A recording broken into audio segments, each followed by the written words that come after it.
Previously on Sister Wives. Very calmly, Christine responds to the footage of him griping. I'm in St. George. The girls are in town. Hopefully their father will reach out to them and they'll get COVID tested. The problem was that he never communicated to either of them when he was going to visit, so they never knew when to do a test.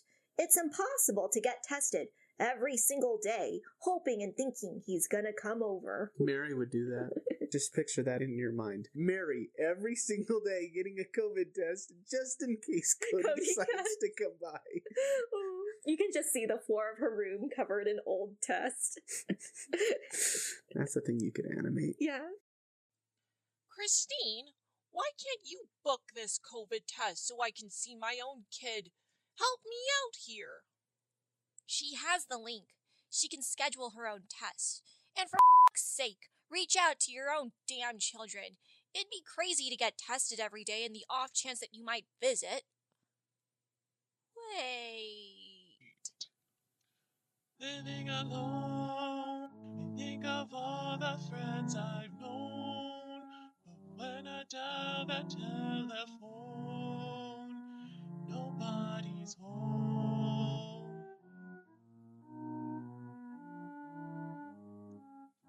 All by myself, don't wanna be all by myself anymore. All by myself, don't wanna be all. What are you still doing here, Mary? The Zoom meeting's over.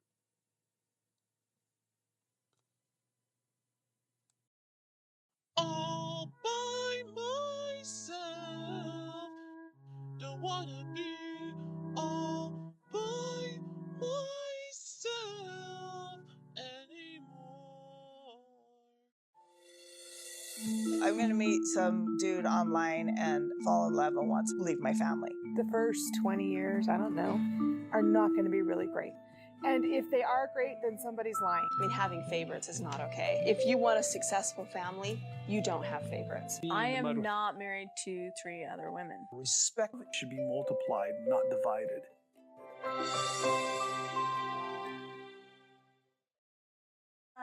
Hi, welcome back to the recap.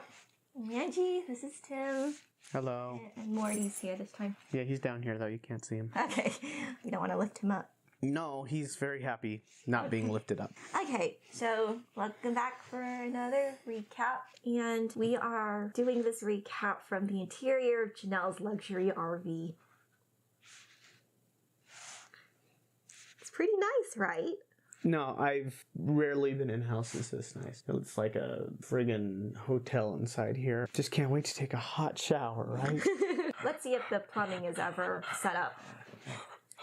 Yes? Hello, buddy. So, let's start off with some announcements. Anything new in the Sister Wives universe? Is it the same as our universe? It was just revealed who Christine's new boyfriend is. Okay. You'll probably hear more details as more information comes out. I saw a picture of him. He's, I think, 9 years older than her. That's not terrible. It's not terrible. When you're that old. What we do know about him is that he is bald, which I think is going to give Cody a complex because he associates looking good with having hair. All right, he associates looking good with being himself. He's a dumbass, so... Oh, gosh. I just hope that Cody feels bad. That could be the entire show. And it seems this guy, unlike Cody, actually has a substantial business. He, I think, puts up drywall as a construction business, which is pretty great in the long term. And he's a widower. Christine will definitely fill that hole in his heart that was missing. Hopefully. When posted more videos on her YouTube that I didn't really care to watch. It's just kind of boring. Let's get into it. We're recapping Sister Wives Season 17, Episode 4. And then there were 3. Because remember the promo, it was 1 ring falling. Yes. When really it should have been 3 rings falling. I mean... It should have been, and then there were 1. But I guess at this point... They're going to stretch this out as long as they possibly can. Okay. So we start off. Christine gives a brief recap of last episode. Nakelty had her baby. She didn't realize how adorable the girl version of Tony would be. Her exact words were, "I didn't know Tony would make such a beautiful girl." He has slipped into the role of fatherhood very easily. Christine almost describes him as having a clingy nature due to his jealousy. He is envious of his wife due to the fact that McKelty needs to nurse Avalon and therefore gets to spend more bonding time with her. Weird. Christine highlights a quality her son-in-law embraced that many women look for in their partner. Someone who absolutely obsesses about their children. I can see where she's going with this. The opposite of Cody, who downright stops referring to his own children as his as soon as they're teenagers. They're not tender-aged anymore. Her delight is soon punctured by the impending task of telling the ex-sister wives her plans to move to Utah, co-parenting being the biggest issue. Someone who will definitely not be co-parenting is Cody, who we now see meeting up with Janelle on Coyote Pass. I hope in your notes you put co-parent with a K. He starts off the conversation by claiming that despite buying this piece of land 3 years ago, his objective is still building their future homes on it. However, Christine is screwing all of that up. Janelle starts off by telling Cody her landlord had to sell the house she was renting. The upside is that he gave her a really sweet offer as a mortgage so she can continue living in it, regardless of the author. Janelle doesn't take it because she knows that the money used to go towards a mortgage is roughly the same as the startup costs to build some infrastructure on their empty plot of land. If this is her option, she will have to live in a trailer for the next few months. I'd have to build something small. This would guarantee the construction would only take, at most, 6 months. What on earth would take 6 months to make? Doesn't she just want to pour some concrete? I think she wants to build a casita. She showed us blueprints of it. Just a small house. Oh, so it's like a tiny home. Mm-hmm. That's what it means in Spanish. I mean, yes. Cody then introduces the first hurdle to Janelle's request. It would be impossible to finance this process because he wants the property lines to get redrawn, which would require paying off the entirety of the estate. He gives a short backstory of this land. When they first moved to Flagstaff, initially, they bought 2 sizable lots and they put a graphic to illustrate. It's like 1 lot here and 1 lot here. Later on, they bought 2 more parcels of land, which were half the sizes of the first 2. And then they show, after these 2 big lots, they show 2 skinny ones here. So anyways, that's just to give you an idea. Mm-hmm. He wants to divide their acreage into 5 partitions, which would require a lot of bothersome things.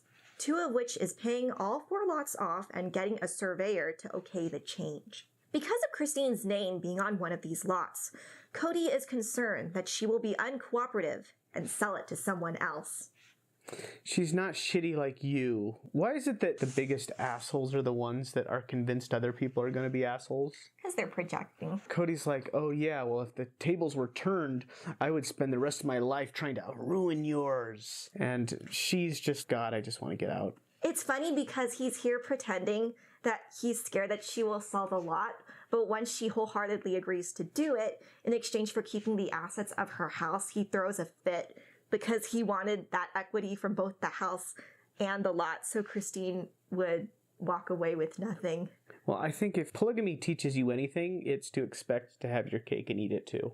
So to be greedy and despicable. Yeah, he expects to be able to have everything. Janelle says that she will have no address in 2 months and communicates to Cody some questionable advice her realtor gave to her.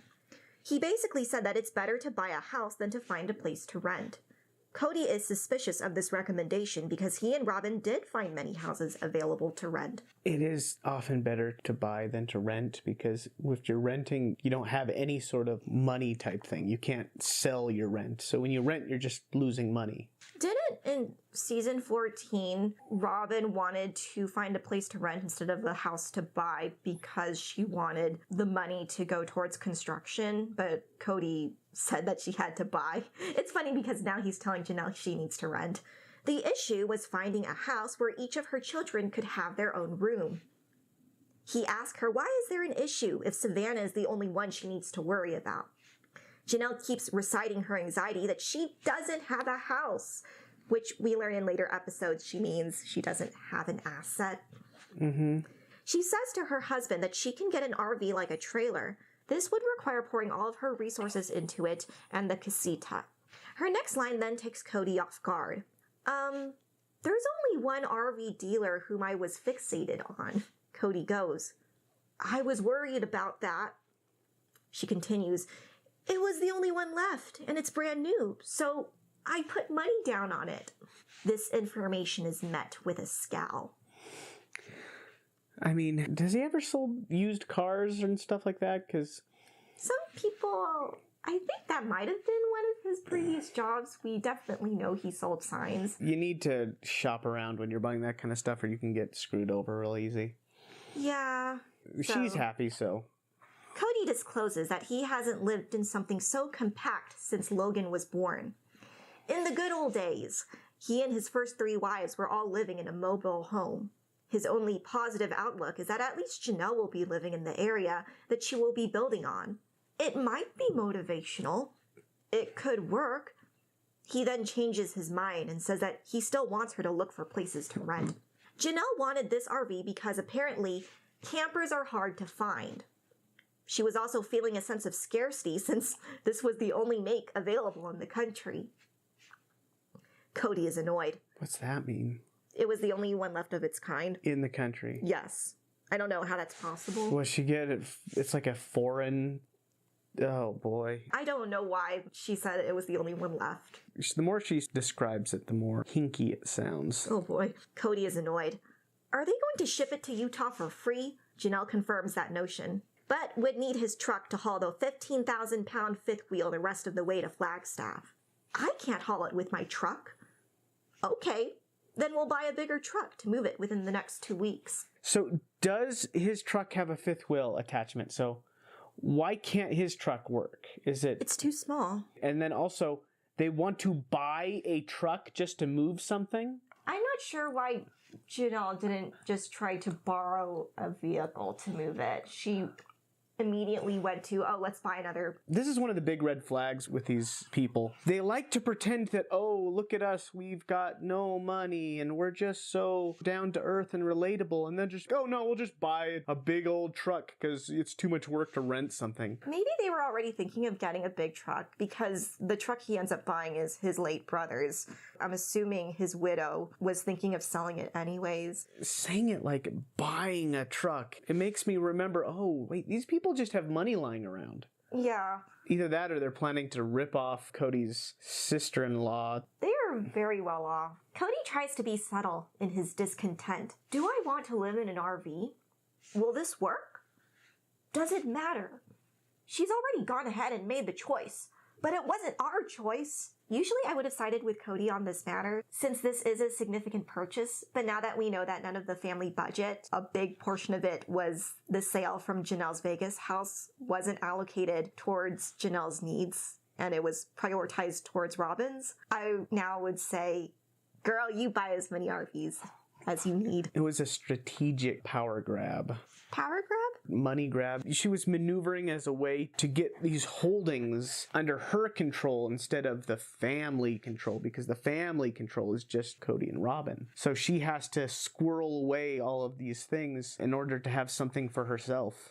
They're really messed up. She confesses to Cody that for the past several days, she has been full of adrenaline. She is excited for the future, but finds herself waking up at 2 a.m. each morning thinking, oh my gosh, I just bought an $82,000 trailer. Okay, don't pant, baby. Her decision to not have a mortgage was out of desperation. I wanted to be bold and take some risk. As soon as I started thinking that way, there was a prospect that the property could happen. Both me and Savannah are willing to embark on this. Cody then complains on the couch that this wasn't a sacrifice on Janelle's part because she always wanted an RV. She wanted that RV since it was the only one left, so she felt she had to buy it. Janelle divulges that Gabe is going to find an apartment, and Garrison is probably going to pull his trailer onto Coyote Pass and live beside his mom and sister. Meanwhile, Cody is unsure of all the steps to make these living arrangements work. She then fails to comfort him by saying, "I just blown the door wide open. The building on our land will no longer be out of sight, out of mind. By the way, you'll stay with me in the trailer, right?" God, no. He sarcastically claims, "Of course, it sounds like a luxury vacation." He then reflects on each of his plural marriages. He states that there were equal amounts of times when he felt Janelle and him were a team, and times when she would work against him. He describes Christine as being mostly compliant their entire marriage. That changed when she decided to become an independent woman once she realized she couldn't convince the family to move to Utah with her. I don't know why it feels so wrong for him to just label Christine as compliant. He uses a lot of words that makes it sound like he's talking about dogs and not people. It's really gross. Because in those times when he actually liked her because she was agreeing with him, he just chalks it up as, oh, you were compliant. Not, we were working as a team. You were just obeying. Yes. Okay. But I mean, compliant sounds, again, like a dog. Like, where does he get this nonsense? Is it like the internet? Is it church people? He practically skims over Mary's contribution, saying that she worked fairly well with him. However, he just about gives us an essay's worth of notes based on Robin's level of obedience to him. Robin's goal, from even before she came into this family, was to merge into this family by working together with us. You know what I learned over these years? There's a breaking point on each wife's part where they will simply not put up with the needs for another wife. They're just going to do their own thing.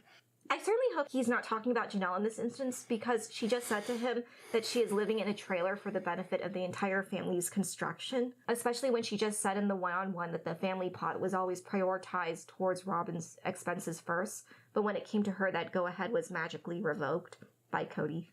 Well, of course he's talking about Janelle, because he's an asshole.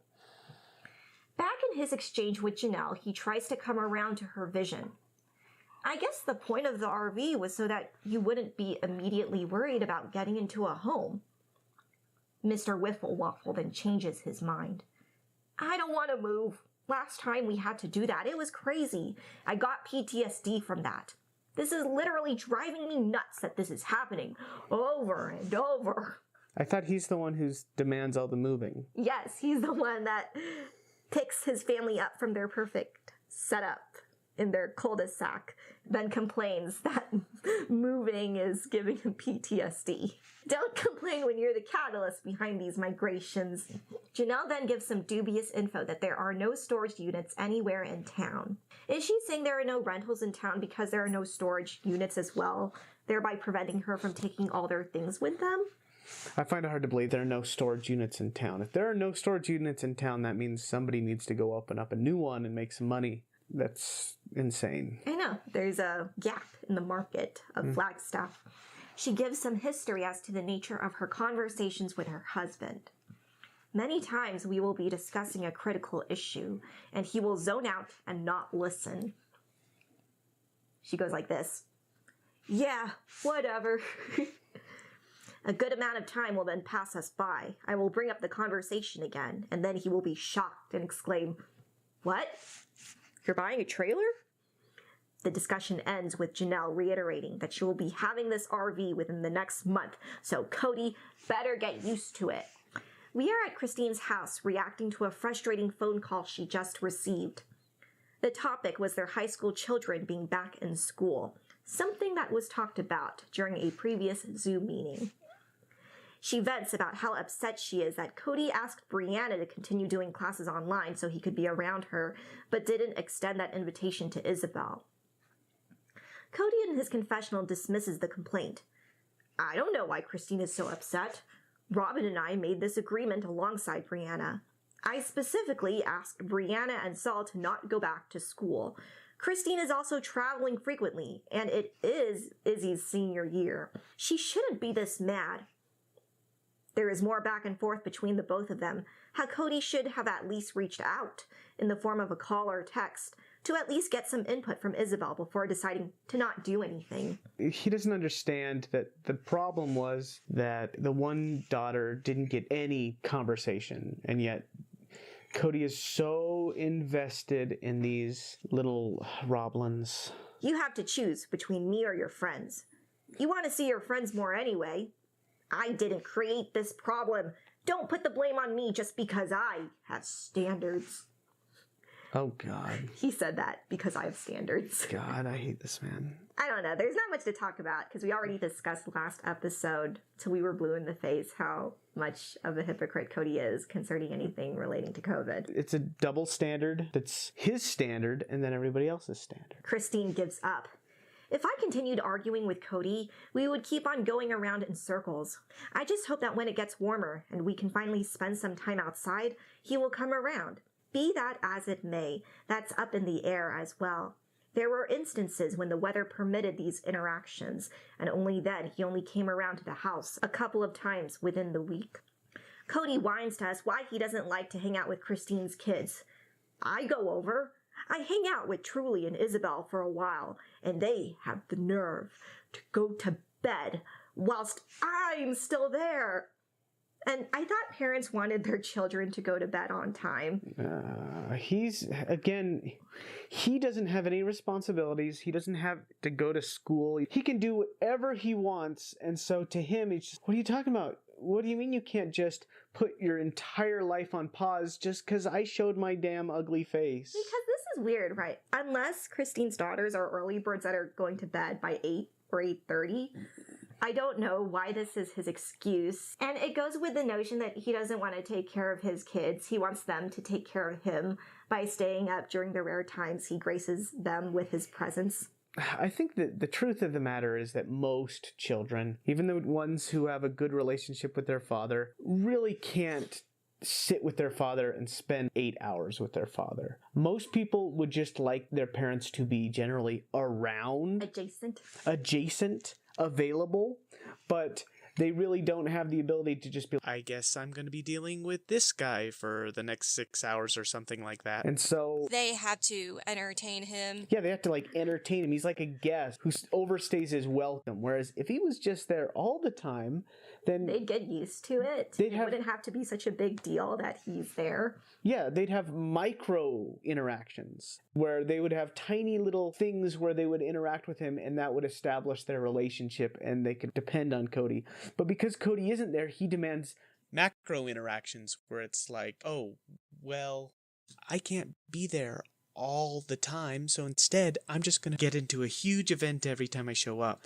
But most people don't have the energy for macro interactions. Because, he's counting down every minute that he is staying at Christine's house, and he wants that time to count, so he doesn't want micro interactions. He wants the grandiose activities. I don't like him. Christine is pissed that Cody is not taking the limited amount of time to get to know Truly and Isabel before they leave for good. Cody states that Isabel is always free to reach out to him, so the onus is on her. Christine says that she is nervous about telling the rest of the women, specifically Mary and Robin, about the details in the upcoming months. Speaking of telling the rest of the family, we are redirected back to Janelle, who then reveals to us more about the RV situation. It's not usually in my nature to buy something on impulse. I've gathered all the parents here to tell them about this big decision. I feel Robin should relate since I get the feeling she's an impulse shopper. In the Halloween episode we saw, her entire ground floor through the sliding doors just filled with Amazon boxes. So she should definitely empathize with Janelle. But we'll see how this goes. I would hold my breath.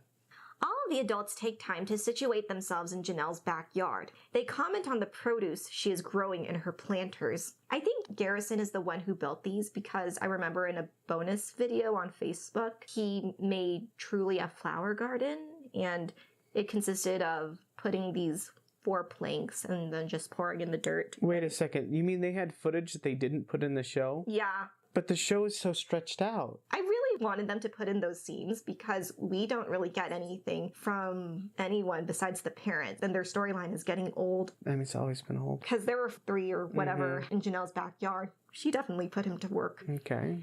Everyone is seated in a camper chair whilst Cody is busy shaking a bottle full of some Plexus pink drink, which, by the way, do not buy this product.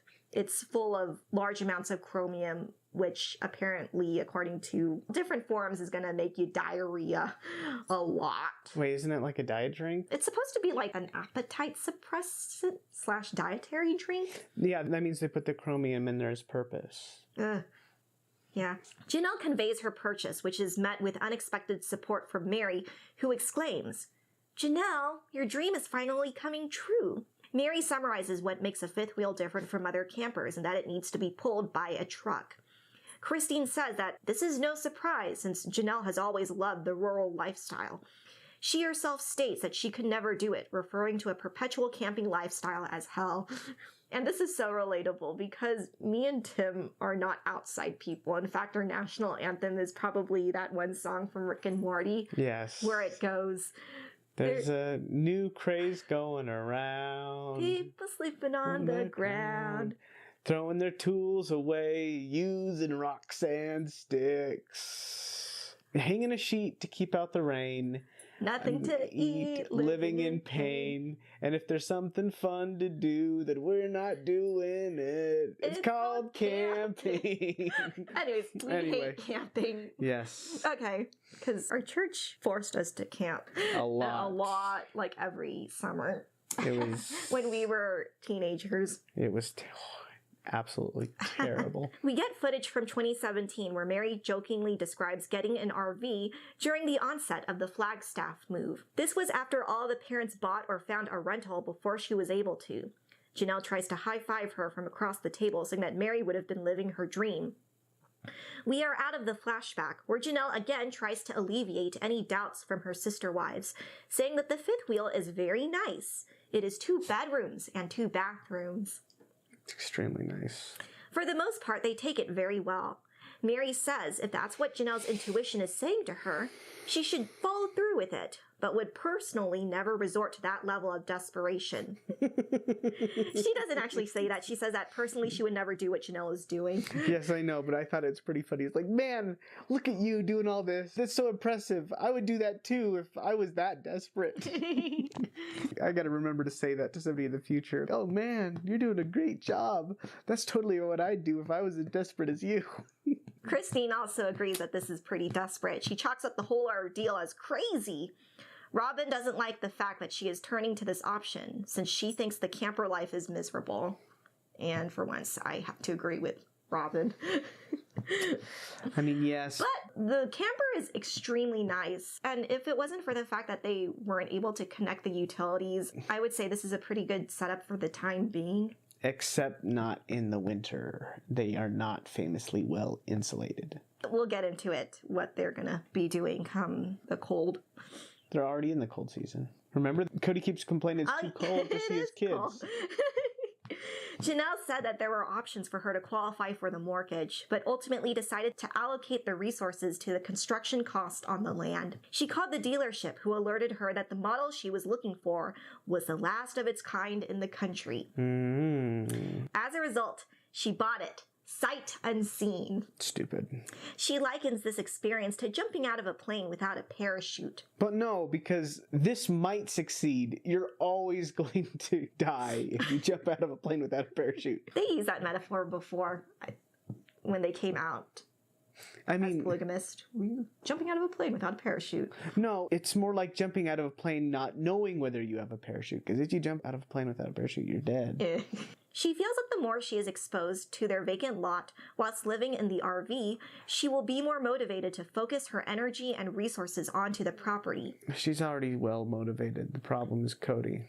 We get Mary and Christine in their confessionals giving a rundown of their reaction. Christine is laughing whilst putting her head in her hand and shaking it.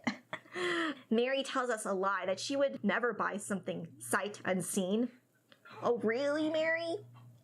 Yeah, let's just say she bought a lot of something sight unseen. She then backtracks her statement by saying, no, I do shop sight unseen since I do a lot of shopping online. She then asks Janelle, how long is this arrangement going to last? Janelle replies, hoping that it isn't more than a year and expects building to start within the next 4 months. Christine gets worried for her. You're planning to live there throughout the winter? Cody has to clarify, saying that Janelle wants to build a casita, something that will take less time to build so that by the time December is upon them, she will be out of the camping scene. Christine's face then tenses up. She is unsure of Janelle's timeline, explaining that Flagstaff winters are harsh, so she better have a plan B if the target date isn't met. And that is exactly what happened. The casita wasn't built, and She ended up living in an apartment. Whoops, no parachute. Janelle ignores this and happily declares, I'll be moving into the fifth wheel this upcoming May. We're going to have so much fun. Mary is unsure why Janelle is being overly optimistic about living in the RV. She's always liked RVs. She suspects that she needs further validation for her decision, since Cody isn't supportive of her. Back when all the wives lived together, they all had to convince one another their ideas when it came to huge undertakings.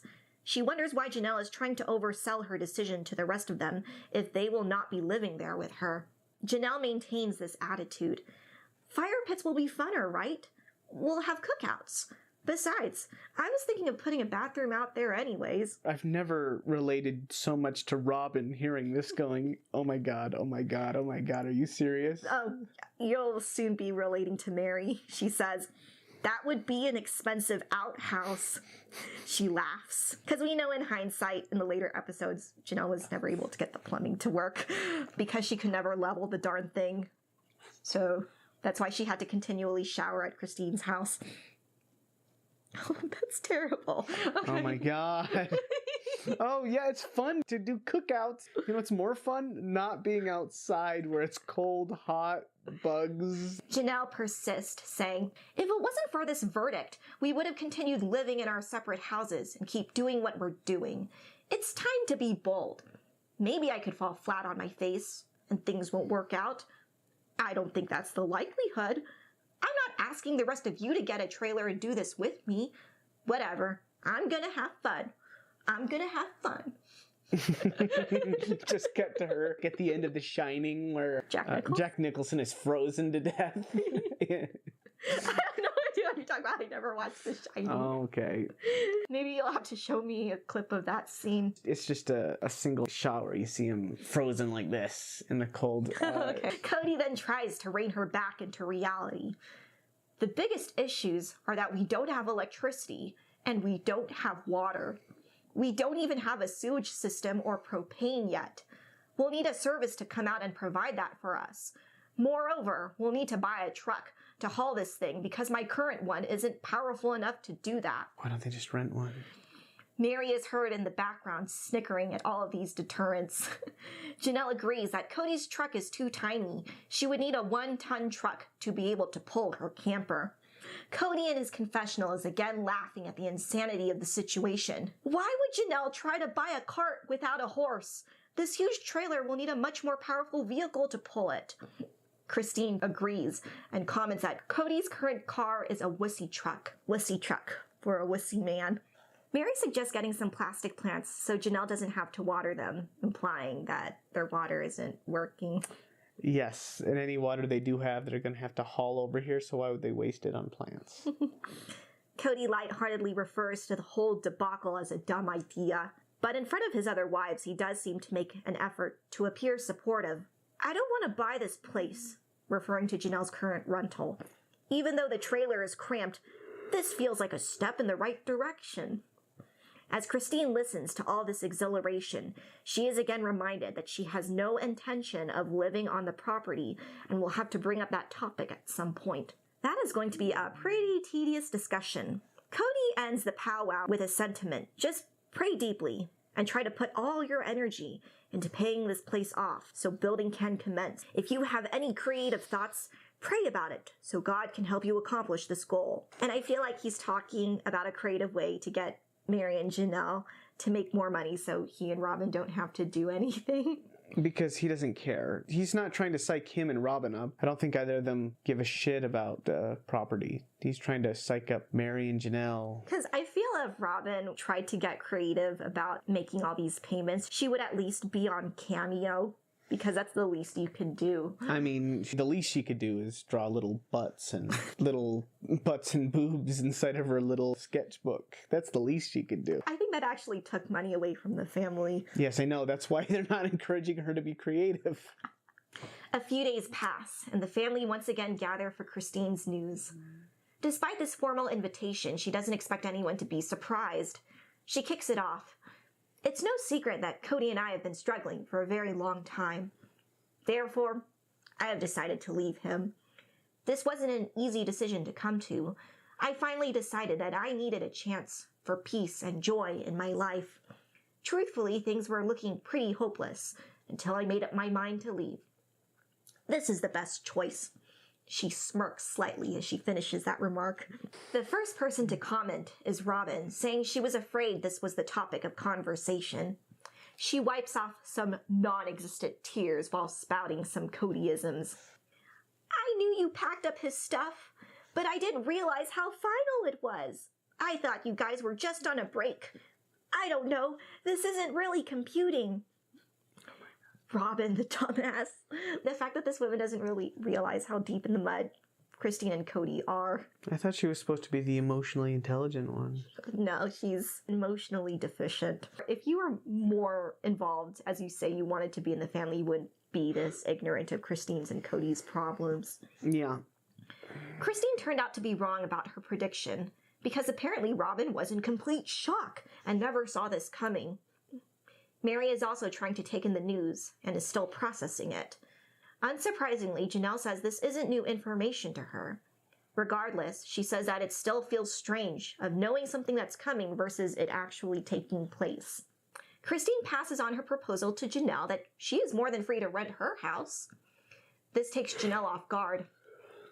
Cody gets upset. Wait, did you just want to do this announcement just because of Janelle's need to move and not because of wanting to tell your sister wives, aka Robin? He thinks that Christine is there to tell the parents that she's leaving for Utah and is going to sell the house. But now that she's bringing up to Janelle, oh, do you want to rent my place? And Cody got upset. He's, oh, so you just did this to ask Janelle this and not because you wanted to relay this to Robin. What's the effing difference? She brushes it off, saying that there truly is never a good time to announce something so heavy. In retrospect, I probably should have said this a month ago. Janelle questions what is the situation regarding the kids. How will they co-parent truly? Christine answers. The same as they've always done. I'll do everything, Cody will do nothing. She goes, that's a hard part of any separation. The kids will have each other to cope with this change. They'll still be in this family, but it will look different. Upon hearing this, Mary then darts her eyes to the ground. She is a self-proclaimed black and white personality, and due to this declaration from Christine, she doesn't consider her a sister wife anymore. For now, she can't project what will happen next. Janelle's reaction is a little bit more melancholy. I don't know how this family is going to look like many years from now. Honestly, Christine, you were the fabric of everything. Yeah, she was in charge of planning every family get-together. So yeah, when she leaves, they can't pretend to be a cohesive unit anymore. But I thought she was the one that was secretly rotting the family from the inside. Was Cody not telling the truth? No. This is juxtaposed with Robin's feedback. Are you sure? She gives some nonsense that it is hard for Christine to go through with this because what will happen to our 18 children, the grandbabies, and us 5 adults who are all connected, committed to one another, and technically still married? And I'm upset that she's using extra people to validate her reasoning why this shouldn't be happening. It's again... Like, you don't see Maddie's kids. Yes. Wait, my light went on. You didn't allow any of your sister wives to mother your children, and the sister wives, with the exception of Christine and Janelle, were never connected to each other. This is like the tell-all vibes once again, where she goes, oh, I'm so afraid of being monogamous. There will be no change for you. Relax. What is it with polygamist women and they're obsessed with they're like little 11-year-olds. They're like, I can't wait till I'm 70 years old and I can hang out with a bunch of other 70-year-olds. It'll be great. I don't know why she thinks the golden years of her life is going to be any different from where she is in life right now. If the relationships suck, why do you think that will change once you're old? Well, maybe it's because in their cult, the only people that are loudest going, oh, being a sister wife was the best thing ever. Now I'm happy with all my old lady sister wife friends, is because all of the other people left, and so that it's like screams of survivor bias. Oh yeah, all of Bonnie's sister wives left. Mm-hmm. So the ones left are... who didn't hate it? Janelle asks, how do we deal with the unraveling of a parent leaving? Christine has no qualms, repeating her stance that this isn't an unraveling and things will just look different. Mary is skeptical and straight up tells her, it's not that easy, Christine. You can't just condense the entire thing as it will look different. I'm not happy with this situation. On the couch, she explains the reason for her distress. When each of us women came into the marriage, we made a commitment to stick it out through and through. Come on, you guys. Get your heads out of your butts and work these issues out. And this soapbox lecture is so irritating to me because, one, no one in this group has their head more up their butt than you, Mary. Yeah, her head's so far up her butt that she's finding corn from What? the last day. She's seeing the undigested bits inside of her colon. Oh, God. You can cut it out. You can cut it out. And her head's so far up her own ass. She's wearing her own legs like a scarf. That's a nasty image. She's got her head so far up her own ass that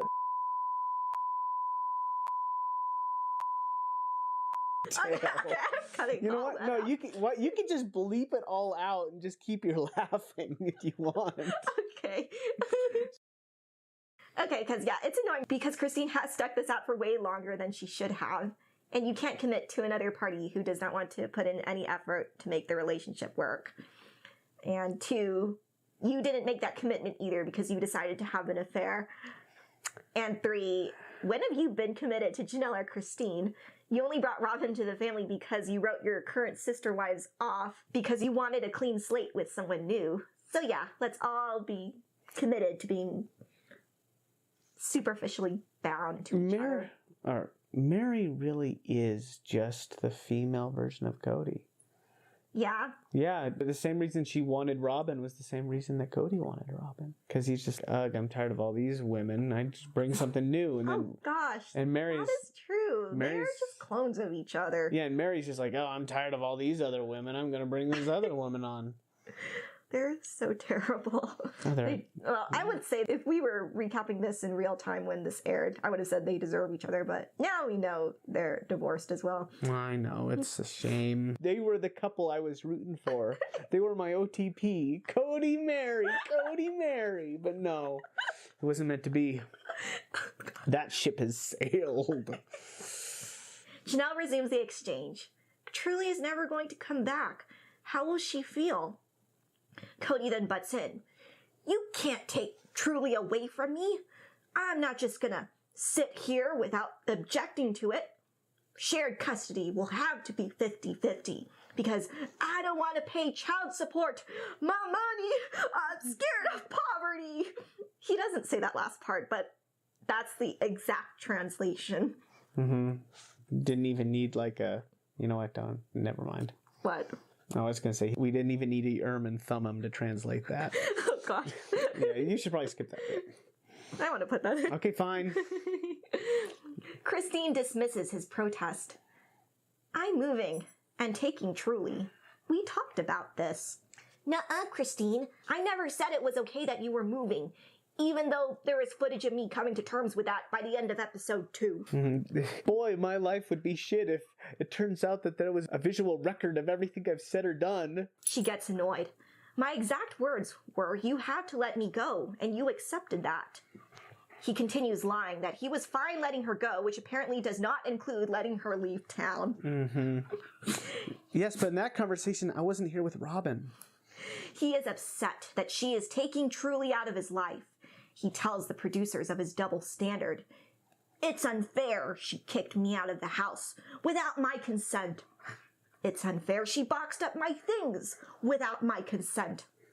It's unfair that she's taking Truly away from me. It's only okay when I make those calls. It's fair when I leave my family without their consent. It's fair when I stay at Robin's house exclusively without their consent.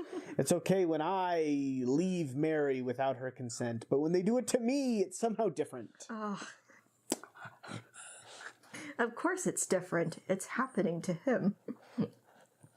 She responds, saying she isn't going to keep living in a state of limbo. He then claims that there is nothing she can do to stop him from being in Truly's life. Then she claps back at him. You wanted to be an involved father? You wanted 50-50? Hell, you could have had that the whole fucking time we were living here. You don't get to dictate your level of involvement just because I'm leaving. You don't get to have 50-50. You haven't been around enough for that. Just, go, Christine. Commercial break. Then we get Cody's reaction in his talking head. Why is she accusing me of never being around? Even though 10 minutes ago I just revealed I hated going over to Christine's since my daughters wouldn't keep staying up all night to placate me. This is Christine's fault. She signed up for plural marriage, and this was part of the deal. God. Back outside, she emphasizes her move to Salt Lake City. They will have to get down to the brass tacks when it comes to scheduling birthday meetups and holidays. Janelle interjects that the distance might have a negative impact on Truly and Saul's relationship. Christine isn't worried since Truly's closest sibling bonds are with Aspen, Mitch, Tony McKelty, and Peyton, all of whom live in Utah. And I didn't really like this response from Christine. Just because Truly is closer to her bio siblings doesn't mean that the ones with Saul and Ari have to be labeled as not worth the upkeep. Yeah. It felt like she was saying, I'm not concerned because she has these other relationships that will keep her happy. I guess, yeah. She repeats that in Utah, Truly is appreciated, adored, and accepted by so many people, implying that she doesn't get that same attention from her Flagstaff family. Janelle then laments that there will never be a giant Christmas get-together again. There will never be another anything. Cody continues to live in delusions. This is so convoluted. I don't understand why she has to move. She gets to see her kids in Utah all the time anyway. And I'm thinking, that's the point. She wants to shorten the distance. You're the one who's always angry at her because she travels. Robin then tries to get things straight, which is extremely difficult for her. So I understand what you're saying, is that the children-parent relationship will stay the same. What about you? Are you just done with the rest of us? Christine, not understanding that Robin was referring to Dayton, Aurora, Brianna, etc., conveys that there will be periods when Mary, Cody, Robin, and her will be closer, and times when they aren't. Still not getting it. Robin has to ask a stupid question. So, you don't want to build on the property? Christine shakes her head slowly. No. Hell no. She didn't say hell no, but... I know, I think she did with her eyes. But I mean, we already knew that. She always said that was a dumb idea. In her interview, Robin repeats her line again. This is still so shocking to me. I can't just change Christine's label as my sister wife. It feels very wrong. From my experience, there aren't any positive examples of a wife leaving a plural situation. You should probably ask all of those wives whether or not it was a positive situation. I guess she meant to the family that was left, not for the individual What about the people that care about What about them. the people who were saved from this cult, stuff like that? Oh, They no. probably She thinks a good life is staying in an abusive situation. She should know. She's the one who's... I mean, almost all the women have been divorced at this point. Not from Cody, but I mean just from Janelle's been divorced, Robin's been divorced. Anyway, yeah, he's batting triple zeros. Mary then gives us some truthful statements. She knew that Christine was unhappy even way back in Utah, but was good at putting on a front when really deep down she was angry and kept to herself most of the time. This is really disappointing to me. This is really disappointing. You're disappointing, Mary. We then get shots of Cody looking like this. Like his leg propped up. All angry. He's always angry. It's the only emotion that he's allowed to express. He then bombards Christine with more ridiculous questions. What do you have to gain by leaving? You don't like this place? No. Christine then perks up. I gain an incredible support system. He doesn't like that answer. What support system are you talking about? She goes into details. Well, my parents, other plural families we've known forever, and I wanted her to say, with wives who also left their shitty husbands. Maybe he'll be quiet. Come up here. Good boy. Okay. He stops her. Why would you want to hang around other polygamists when you've hated this lifestyle for years.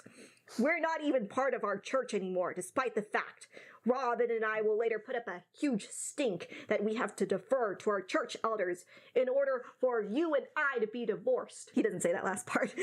He just says, we're not even part of our church anymore. Yes. It's simple, Cody. Family. He ignores this answer and gives us an infuriating reaction. I still don't know what motivates her to leave. Unless she has a man waiting for her. There's a guy in Utah that she wants to date, so she needs to get my stink off of her. Well, he's right about one thing, the stink. He does stink. Cody is such a piece of shit. He's what? A woman is going to try to do something and try to have power and going to try to have sovereignty over her own life? There must be a man involved. Yeah, this perpetual mindset, again. He's such a misogynist. That anything a woman does is for a man's affection. So annoying. And I didn't like that he used the word stink. And like, what stink? She isn't thinking about that. You don't have that control over her. Cody's like, what? She went to go buy a sandwich? There must be a man involved. What? She decided to go to see a movie? There must be a man involved. What? She washed her hands? There must be a man involved. Anyway. I don't like Cody. Mm-hmm. Robin then asked more unnecessary questions she would have definitely known the answers to if she bothered to have Christine not just as a sister wife, but as an acquaintance. She asked, do you still believe in our religion? AKA the principle of plural marriage? AKA the thing that Cody said we're no longer members of the church of? Holy shit. How much does someone have to actively avoid another person in their family to not know this little information about them? Do you still believe in the religion that we haven't attended a service for in years? So redundant. Christine gives a very frank answer. Polygamy only works for people that want it to work for them. If they still hold a testimony that this is for them, then great. I'm talking about you, Janelle.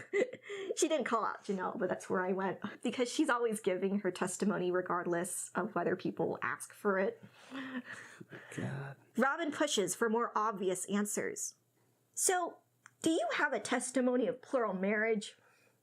Christine pauses for a few seconds and stares vacantly at Robin. No, you dumb f***. Yeah, I remember that scene. To the producers, Cody explains that Christine's marriage problem stemmed from her change of heart involving the principal. He admits that he was so spread thin that she needed a certain level of attention that he refused to give. That is why polygamy doesn't work for her. Oh my God. Again, he's alluding. Right. See, polygamy works for him because everyone else is working for polygamy, but he doesn't work for it. Robin challenges Christine's choice. If you and Cody's relationship was in good standing, but your testimony is non-existent, would that be enough to stick around? Christine's face starts to contort. I don't know.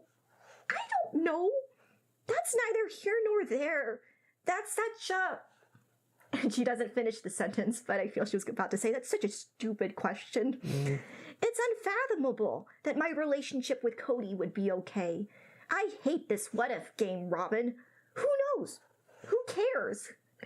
She said that. She carries on, saying she had gotten to this point by prayer as well. She asked God for guidance about what she should do about Cody. She emphasizes that that was the message God was giving her when she was in her 20s, that she should live polygamy. When she became a parent, she concluded that God shares in that same role as well. If God was like my parent, he would see how much suffering and misery I was experiencing.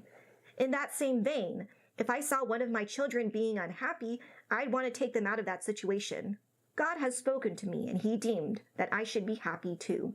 Cody's concluding remarks are his thought processes of his initial reaction to Christine wanting to move. When you wanted to move away, you told me I shouldn't fight it. I should just let it happen. I'm still in my honest place.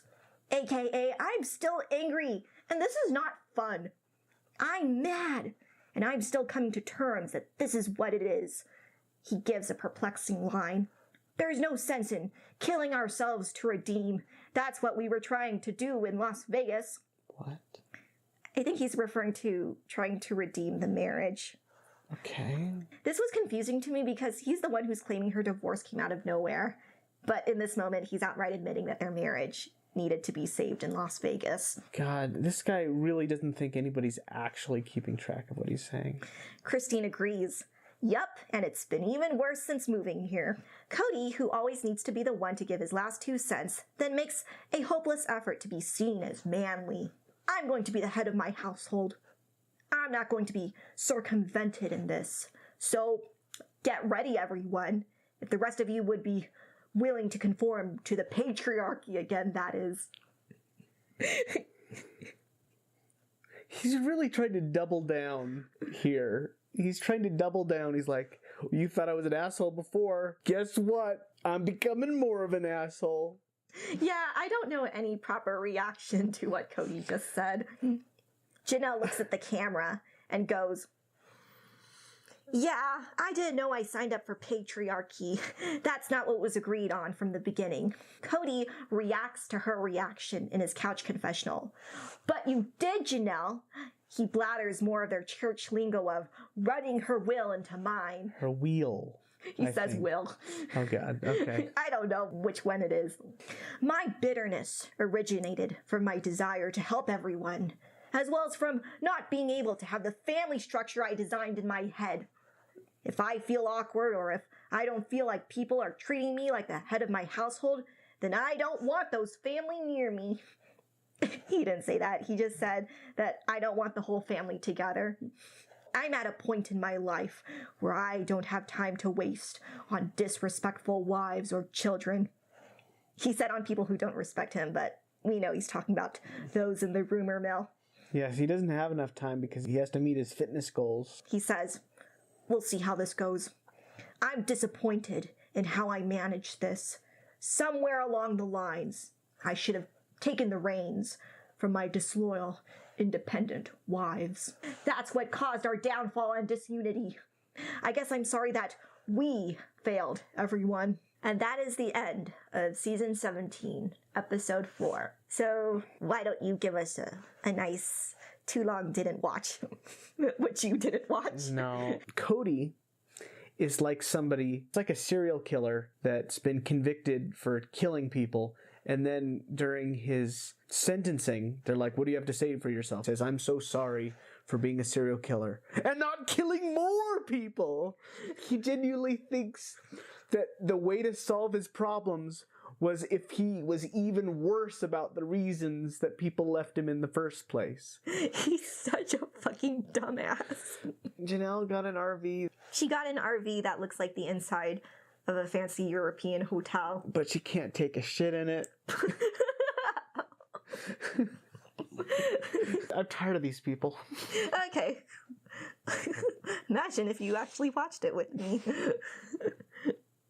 I wouldn't be here. I'd be dead. Okay. My spirit would have left my body. Okay. I would have taken too much mental damage. Okay. I think that's it. That's it. Bye. Well, we're almost out of bats. Yeah, I was worried. Oh, that took forever.